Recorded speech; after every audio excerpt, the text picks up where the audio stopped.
1. Hey Goobers, welcome back to another Fortnite Creative Mode video. Today we're going to be going over basic zombie mechanics.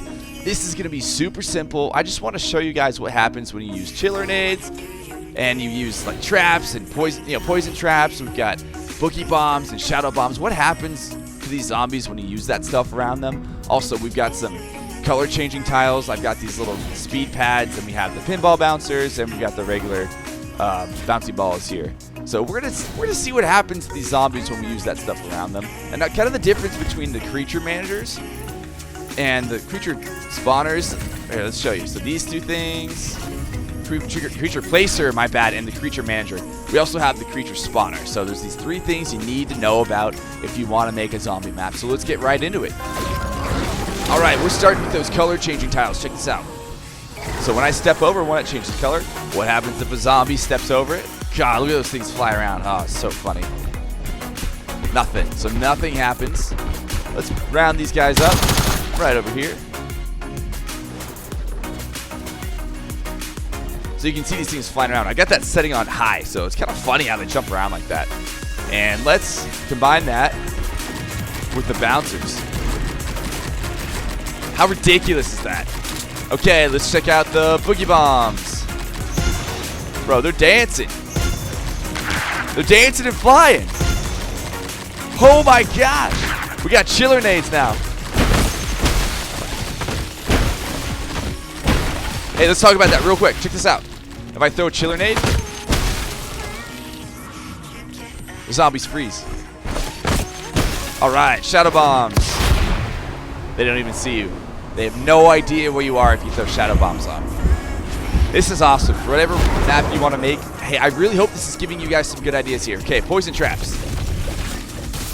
They're totally gonna just start shooting the zombies over. They've got damage over time. Regular traps. Boom, boom, boom.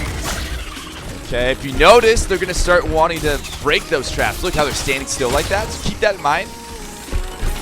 It's both those traps too. They want to break. Oh, looks like they don't even want to break this one. They only want to break the other one. Look at that. They're already doing damage on it. Okay. What else do I have here, man? Okay, let's go to those pinball bouncers. Check this out. These things are set on mega high. Nothing even happens. And he's touching it. There's no effect. So when I touch it, bam, I'm on mega high just like that. Jeez. Zombies are crazy. Okay. We got a couple of these bouncy balls. Phases right through them. Maybe you need to change the settings on the ball. I haven't set on light. I mean, gravity's on. It's not like it's low gravity or anything. Yeah, nothing. Kind of pushes them out of the way. Maybe if you're on a bridge or something, you've got zombies coming at you on your map. You throw one of these balls at them, and they just split apart like that, and they fall off. Maybe, I don't know, kind of a far-fetched idea. All right, guys, so that's it for what these things kind of do to the zombies. Let's go into the basic settings here. All right, so you need to know how to use these creature placers. Check this out. So I've got this thing right here. You can only have 20 of them. I have technically 19 right now. There's my number 20. That's the limit. That's also the limit in these creature spawners. If you check this out, number of creatures, it goes from 1 to 20. If you have a bunch of spawners, I really don't know what the actual limit is for how many zombies you can have on a field when there's like creature spawners and everything, but as far as creature placers, that's the max you can do. You can change exactly what zombie you want on here too, which is nice. You can actually resize this thing. Come here. Come here, boy. Come on. Okay. See how I can resize this thing? Big giant zombie there in the back. But when you start the game, the zombie doesn't actually look giant, unfortunately. That'd be super cool. But if you want like a jump scare, or you want a big giant zombie, I don't know, if you're in a mech or something, you want to make it look like you're facing some kind of big creature and it's just like a thumbnail or something. I don't know, that'd be kind of cool if you want to just throw that in. But we'll make this look a little more realistic by taking this thing. We're actually gonna feet just right there on the ground like that. I mean, that looks pretty cool, man. He's just chilling. There's a little bit of an effect from the placer, and I hate that. It's like a little robotic-y kind of effect. It's like, it's whatever. So before, they used to not go anywhere when there was a creature placer. I don't know if you guys remember that. That was a while ago, but now they actually come out of the placer and they come at you, which is nice. Okay, next piece, we have the creature manager. Dude, this is where you're gonna do all your health on your zombies. How much score you get when you kill a zombie. The score distribution, is it just do all the points go to the person that eliminated the zombie, even if it was just 1 damage, or do you want to divide it evenly among your friends, or divide by damage? Damage to player, do you want it to do none? Do you want it to do 500 per hit, 400, 300, you name it? Damage to environment. Let's pretend you have like some kind of shack you're trying to protect. You got a couple friends in there. There's zombies coming at you. Each zombie can do 1 damage against the walls, and it kind of looks like, oh, they're breaking in. And if you have like heavy-duty walls that are like 400 damage, then that'd be kind of fun. That'd be kind of cool.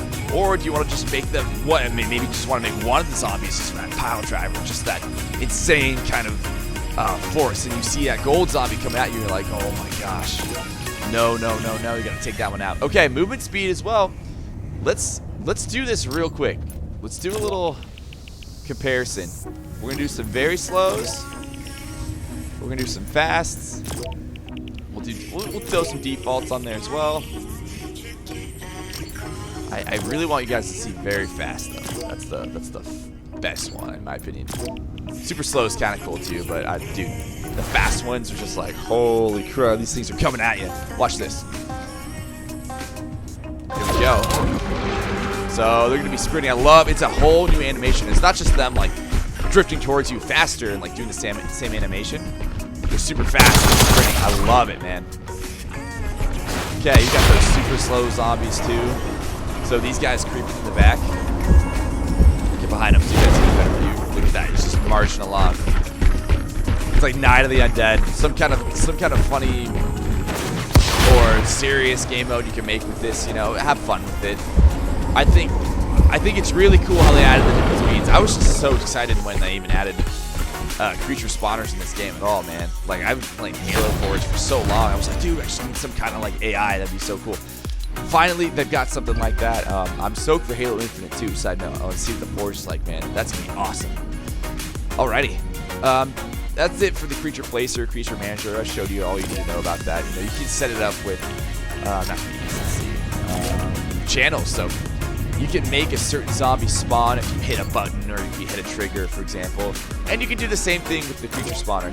The creature spawner just came out before these two things, and it's kind of like it's most of those settings, you know, but it's not health, it's not speed, but what you can do is activation range. So let's say to activate these zombies to start coming at you, you have to be within 1 tile, or max spawn distance can be 6 tiles from when you activated from that 1 tile, if that makes sense. You can do half a tile. Spawn through walls is really annoying if you're trying to make like a clear-cut map and make everything organized. I don't usually put that on unless it's an area I really don't care about and I kind of want them to bleed into a house, but make it a little unpredictable. They're not always there at the same time. You can make random zombies or just a specific kind of zombie and make 20 of them spawn just like that. And when you change that tile radius, that's why you see it shrunk like that. It's the activation range, so check that out. And sorry, spawn distance, check that out. So that's 6, that's the max one. Okay, pretty good. Anything else on here? The spawn type, is it the distance from the enemy that they're gonna despawn from? So this is your despawn range. So let's say you only need to be that zombie only needs to be 1 tile away from you, not from the spawner, from you to despawn. It's kind of cool. Invincible spawner, no, I use that a lot. I don't have it off. I usually have it on, but the spawner visibility I take off. I take care of the damage after spawn, get rid of that. Destroy structures at spawn location, get rid of that. Spawn effects visibility, I get rid of all that. That way, zombies are just spawning kind of out of midair. Or if you put that max spawn distance kind of at that 6, and they're, you know, it's more of the, where are we?